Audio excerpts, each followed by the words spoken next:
धन्यवाद माननीय सभापति महोदय। आपने मेरे को वन एवं पर्यावरण वो उद्योग पे बोलने का मौका दिया, जिसके लिए आपका धन्यवाद, आभार। हमारी पीपलदा विधानसभा में पिछली गहलोत सरकार द्वारा कुछ प्रोजेक्ट स्वीकृत हुए थे, जिसमें कुछ समस्याएं आ रही है, जिसके लिए मैं आपके माध्यम से डबल इंजन की सरकार को अवगत करवाना चाहूँगा।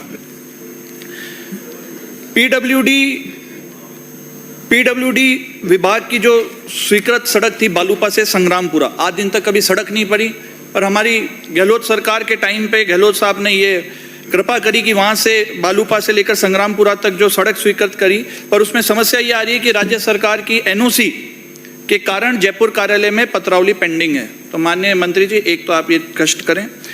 पीडब्ल्यूडी विभाग की स्वीकृत सड़क फुसोद माता जी तक, ये भी राज्य सरकार की एनओसी के कारण जयपुर पत्रावली में पेंडिंग है। पीडब्ल्यूडी विभाग की सड़क रोटेदा से मंडावरा, 2 जिलों को जोड़ती है, कोटा वो बूंदी, इस तक नेशनल बोर्ड या नई दिल्ली में इसकी एनओसी मिलना शेष है, तो आप इसमें सहयोग करें। गोटड़ा में पुलिया निर्माण की पत्रावली, वाइल्ड लाइफ बोर्ड नई दिल्ली में एनओसी हेतु पेंडिंग है। ये वही गोटड़ा की पुलिया है जो हमारी सरकार के दौरान इसमें हादसा हुआ था। लोग पुलिया न होने के कारण बोट से क्रॉस करते थे और बोट के ऊपर ट्रैक्टर भी चढ़ा देते थे, मोटरसाइकिल भी चढ़ा देते थे, सब चढ़ा के वो बोट पलट गई। बहुत लोगों की उसमें मृत्यु हुई, उनको मैं श्रद्धांजलि अर्पित करता हूँ। बहुत पेपरबाजी भी, सब संवेदनाएं व्यक्त करते हुए माननीय गहलोत साहब ने इस पुलिया को स्वीकृत किया, पर इसकी भी एनओसी जारी नहीं हो रही। आज भी वो की वही स्थिति वहाँ पे उस पुलिया पे है, वहाँ पे आज भी उसी नाव में उतनी संख्या में लोग रिवर क्रॉस करते हैं। अगर कुछ हादसा होगा तो इसका जिम्मा और जवाबदेही सिर्फ और सिर्फ इस सरकार की होगी। मैं आपसे ये भी निवेदन करता हूं कि एक पीडब्ल्यूडी सड़क जो पिछले वाले बजट में माननीय वित्त मंत्री जी ने जोटोली से लेकर मंडावरा तक जो स्वीकृत करी थी, उसकी भी नई दिल्ली से एनओसी मिलना शेष है। इसके लिए मैं आपसे निवेदन करता हूं कि आप इसमें थोड़ा सहयोग करें। वर्ष 2010 में राज्य सरकार ने वन मित्रों का चयन किया था। 2 वर्ष की सेवाओं के बाद उनको हटा दिया गया। वर्तमान में राज्य सरकार वन भूमि पर वृक्षारोपण एवं वन्य जीवों के संवर्धन हेतु वन मंत्रियों का रजिस्ट्रेशन करवा रही है। अतः पूर्व में हटाए गए इन वन मित्रों को उनके अनुभव के आधार पर लगाया जाए, ऐसा मैं माननीय सभापति महोदय आपके माध्यम से मंत्री जी से निवेदन करूंगा, ताकि जो सरकार द्वारा जो योजनाएं ला जा रही है उनको धरातल पे उतारा जा सके।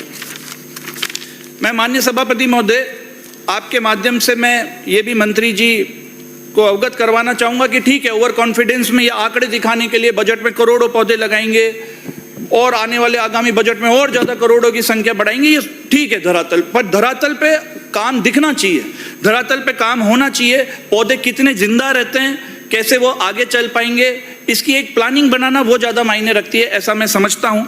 अखबार के माध्यम से पता चला कि एक सवाल में इसी सत्र में 60,000 से ज्यादा पेड़ लगाने का आंकड़ा दिखा दिया गया, लेकिन पता चला कि इनमें से कोई पेड़ ही नहीं लग पाए।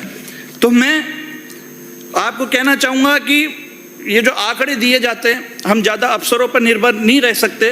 पेड़ लगाने के लिए हमारे को स्वतंत्र संस्था या एजेंसी के मार्फत कार्य नहीं होगा जब तक हमारा, तब तक हम असली आंकड़े जो हैं वो सामने नहीं आ सकेंगे।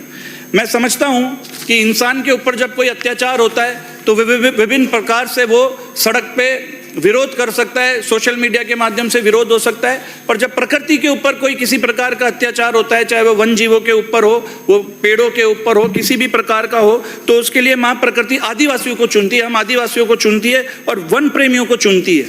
तो मैं ये आपको कहना चाहूँगा कि हमारे हाड़ौती विभाग में सबसे बड़ा अत्याचार जो ये सरकार करने जा रही थी, 1 लाख से भी ज्यादा पौधे 12 जिले के शाहबाद के अंदर 1 लाख से ज्यादा पौधे काटने की पूरी योजनाएं बना दी।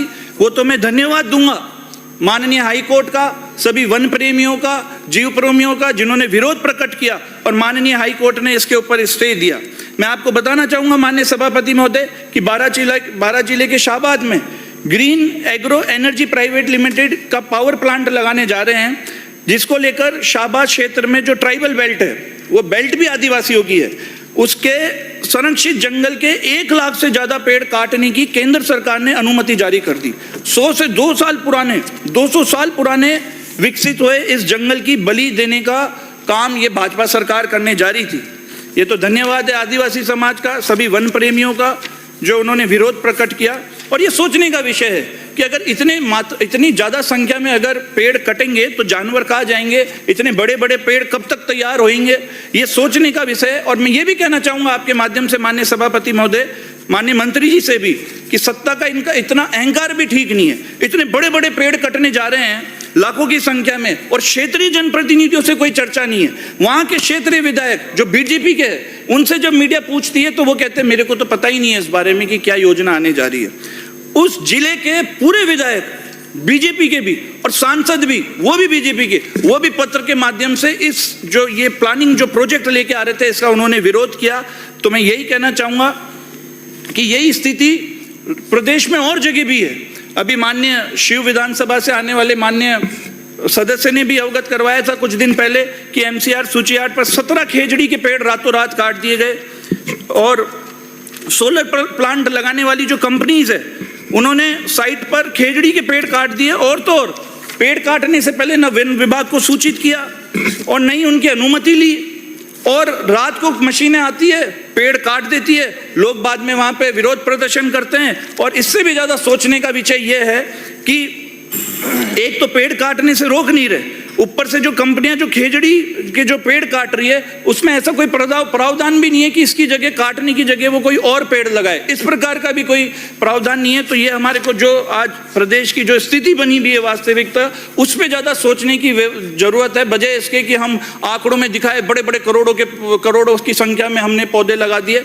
मेरा आपके माध्यम से ये भी कहना है कि पेड़ों की जो प्रतिदिन बलि चढ़ाई जा रही है, उस पर कोई रोक टोक तो है नहीं, पर गर्मियां, अब जो गर्मियां आने वाली है, उसमें हीट वेव का भी कोई एक्शन प्लान सरकार के पास नहीं है। हीट वेव एक आपदा बनती जा रही है। इस बार 48 डिग्री से ज्यादा तापमान पहुंचने वाला है। आज जरूरत है कि नगर पालिका में ऑक्सीजन प्लांट को प्राथमिकता से बनाया जाए। हमारी भी जो ग्रामीण विधानसभा है, 2 नगर पालिका है, सुल्तानपुर एवं इटावा, उसके लिए भी मैं आपके माध्यम से माननीय मंत्री जी से निवेदन करूंगा कि जो शहर है उसके आसपास 50 से 30-40 बीघा वो ऐसी जमीन देखे जहाँ पे केवल पेड़ लगाए जाए और उसकी जो शुद्ध हवा है वो शहरों तक पहुंचे। शहरों में जो भूजल स्तर आज बढ़ रहा है, इससे वाटर लैगिंग की समस्या हो रही है। यहाँ पर सफेदे सहित कई प्रजाति के ऐसे पेड़ भी है जो पानी को सोखते हैं और पर्यावरण के लिए ठीक है, लेकिन शहरों में इनका सहान वृक्षारोपण नहीं हो रहा है। ऐसे में सुझाव रखता हूँ मैं आपके माध्यम से माननीय सभापति महोदय। एक मैं आपके माध्यम से ये भी कहना चाहूँगा कि उद्योग में जो है, मैं आपके माध्यम से मैं निवेदन करना चाहूँगा सरकार से कि जो स्वरोजगार और उद्योगीकरण के माध्यम से एसटी और एससी के विकास हेतु जो निर्धारित बजट की भागीदारी फर्मा, कंपनी, सोसाइटी को अनुदान के रूप में जो बांटकर एसटी और एससी के अधिकारों का जो हनन किया जाता है, ऐसी अनुदान प्राप्त फर्मों द्वारा एसटी एससी जनजाति लोगों को रोजगार देने के संबंध में ये विचार करें। आपने मेरे को बोलने का मौका दिया, जिसके लिए मैं आपका बहुत बहुत धन्यवाद करता हूँ माननीय सभापति महोदय। बहुत बहुत धन्यवाद।